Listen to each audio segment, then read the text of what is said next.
Неисчистените оđаци и понатаму остануваат една од главните причини за појава на пожари. Податоците покажуваат дека на територијата на општина Струмица дури 90% од пожарите се предизвикани од неисправни оđаци.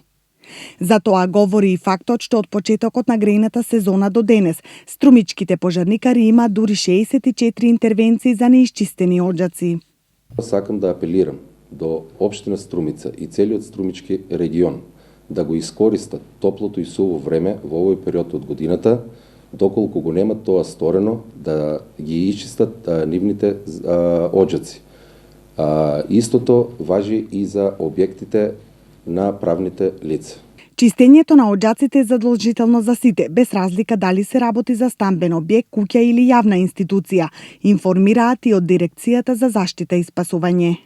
Во објекти кај што се сместени органи на државна управа, органи на локална самоуправа, органи на јавни институции, значи школи, градинки, културни домови, објекти за спортски манифестации, болници, тоест објекти кај што има поголем број на луѓе, кај што може да се сместат во ист временски период.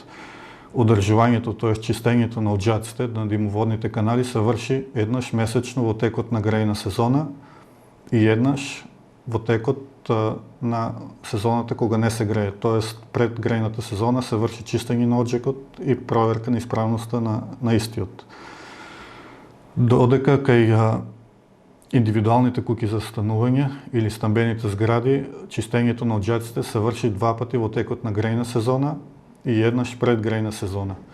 Меѓутоа мора да кажем дека доколку корисникот утврди потреба дека треба да се чисти повеќе пати, значи може да се исчисти повеќе пати по потреба. Од Дирекцијата за заштита и спасување велат дека за секое чистење на оđаците треба да се обезбеди соодветен записник за услугата од страна на фирми кои се занимаваат со одржување на оđаци.